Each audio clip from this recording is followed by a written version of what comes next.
Halo rekan-rekan, salah satu kendala di masa pandemi ini ketika semuanya serba online adalah saat kita harus menyampaikan demo yang sifatnya teknis.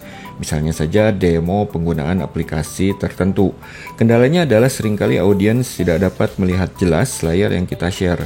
Apalagi jika audiens mengikuti demo tersebut lewat smartphone yang ukuran layarnya lebih kecil lagi. Nah, solusinya rekan-rekan bisa menggunakan software yang namanya Zoom It. Kegunaan software ini secara garis besar untuk memperbesar layar dan menambahkan anotasi secara real time. Software Zoom It ini kebetulan sudah lama sekali saya gunakan dan jelas sangat membantu sekali untuk membantu saya saat menyampaikan materi training baik offline dan terutama saat online di era pandemi ini. Rekan-rekan bisa mendownload di situs resminya di sini. Tinggal klik saja di sini untuk mendownloadnya. Perhatikan bahwa ukuran filenya juga sangat kecil sekali, hanya 400 KB saja, dan jangan khawatir, software ini juga 100% gratis. Di situs ini juga rekan-rekan bisa melihat panduan cara menggunakannya secara lengkap. Nah, setelah download, Zoom It ini tidak perlu diinstal, tinggal kita ekstrak saja ke lokasi manapun. Ini saya buka dulu, lalu saya copy, dan saya ekstrak ke desktop ini saja. Dan lalu tinggal kita jalankan saja file Zoom It ini. Saat dijalankan pertama kali akan muncul license agreement. Tinggal kita klik agree dan berikutnya akan ditampilkan kotak dialog pengaturan Zoom It seperti ini. Ini bisa kita close saja dengan mengklik tombol OK dan sekarang Zoom It-nya akan ditampilkan di tray icon.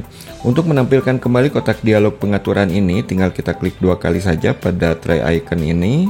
Maka kotak dialog pengaturan akan kembali ditampilkan. Klik OK dan saya tutup kembali. Sekarang bagaimana cara penggunaannya? Mudah saja.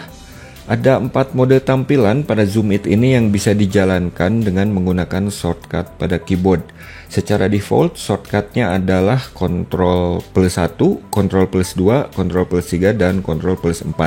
Saya akan demokan satu persatu. Mode pertama adalah mode zoom yang dijalankan dengan shortcut Ctrl 1. Saya tekan shortcut Ctrl 1 dan perhatikan bahwa layar akan di-pause atau dihentikan, namun tampilannya diperbesar. Dalam kondisi zoom seperti ini, jika saya menggeser mouse, maka tampilan pun akan bergeser ke posisi layar yang lainnya. Dan zoom levelnya pun bisa saya atur juga dengan menggeser-geser tombol scroller mouse seperti ini. Atau bisa juga dengan menggunakan kursor atas dan bawah. Untuk kembali ke tampilan awal, tinggal tekan escape saja pada keyboard. Saya tekan kembali Ctrl 1 ini untuk zoom. Dalam kondisi zoom ini, selain bisa bernavigasi ke semua bagian layar atau merubah zoom levelnya, saya juga bisa menambahkan anotasi. Caranya, tinggal saya klik kiri saja dengan mouse. Maka tampilan zoom ini akan di-pause atau diam dan saya tinggal membuat anotasi secara bebas dengan menggunakan mouse seperti ini. Untuk menghapus anotasi ini, tinggal saya tekan E pada keyboard dan semua anotasi akan hilang. Jika saya ingin membuat anotasi berupa garis lurus, saya tinggal tahan tombol Shift pada keyboard dan hasilnya seperti ini. Untuk membuat anotasi kotak, tinggal tahan tombol Ctrl pada keyboard dan hasilnya seperti ini. Kita juga dapat membuat anotasi elips, caranya tinggal tahan tombol Tab pada keyboard dan hasilnya saya bisa membuat anotasi dalam bentuk elips. Dan untuk membuat anotasi arah panah, tinggal tahan tombol Ctrl dan Shift pada keyboard, kemudian tinggal kita drag dan hasilnya seperti ini. Anotasi yang saya buat ini juga bisa dirubah tebal atau tipisnya.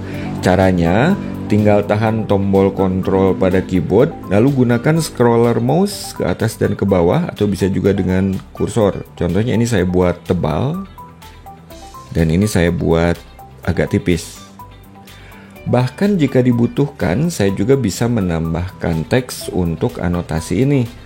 Caranya itu dengan menekan huruf T pada keyboard dan saya tinggal mengetikkan teks yang saya inginkan. Warna anotasi ini juga bisa kita rubah. Contohnya kan di sini defaultnya adalah warna merah. Jadi kalau kita ingin menampilkan warna merah, tinggal saya tekan tombol R pada keyboard, maka hasilnya ya warna merah seperti ini. Jika saya tekan tombol G pada keyboard, maka hasilnya adalah warna hijau. Jika saya tekan tombol O, hasilnya adalah warna orange. Jika saya tekan Y pada keyboard, maka hasilnya adalah yellow atau warna kuning. Dan jika saya tekan P, hasilnya adalah warna pink. Dan yang terakhir, jika saya tekan B pada keyboard, maka hasilnya adalah warna biru seperti ini. Untuk kembali ke tampilan awal, tentunya kita tinggal menekan tombol escape lagi. Nah, demikian contoh penggunaan untuk mode yang pertama, yaitu mode zoom.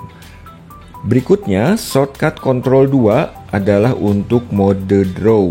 Mode ini bisa saya gunakan untuk menambahkan anotasi sama dengan sebelumnya, tapi tanpa memperbesar layar. Saya demokan. Tinggal saya tekan shortcut Ctrl 2 dan saya bisa langsung menambahkan anotasi apapun pada layar. Semua tombol yang sudah saya demokan sebelumnya, misalkan saja untuk membuat garis, untuk membuat kotak, untuk membuat panah, dan lain sebagainya, tentunya bisa digunakan juga. Nah, sebagai tambahan, pada mode draw ini juga saya bisa membuat layar menjadi bersih. Misalnya saja jika saya ingin menjelaskan sesuatu dengan lebih spesifik kepada audiens. Caranya tinggal saya tekan tombol K pada keyboard dan hasilnya layar hanya menampilkan warna hitam seperti ini.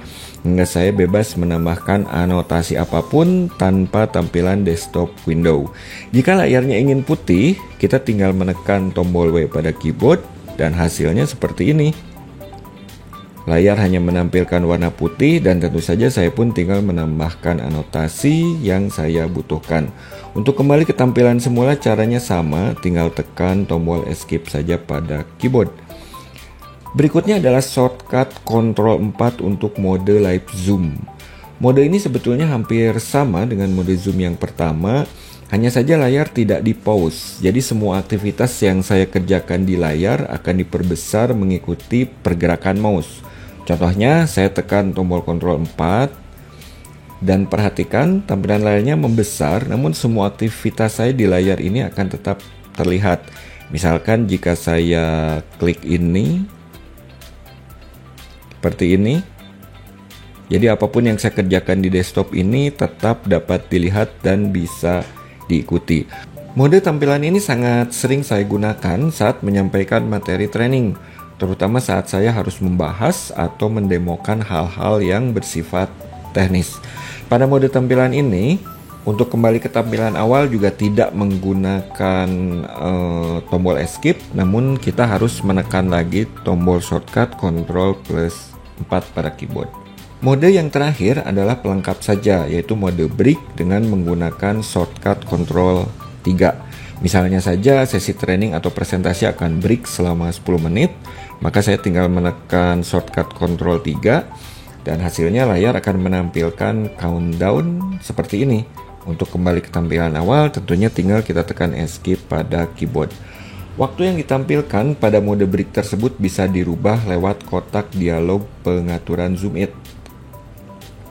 Di sini ya, jadi tinggal dirubah saja waktunya yang ditampilkan berapa menit. Dan lewat kotak dialog ini juga saya bisa merubah kombinasi shortcut sesuai dengan keinginan sendiri. Dan tentunya rekan-rekan juga bisa melihat kombinasi tombol-tombol apa saja yang digunakan. Sudah tertulis dengan lengkap di sini seperti yang sudah saya demokan sebelumnya.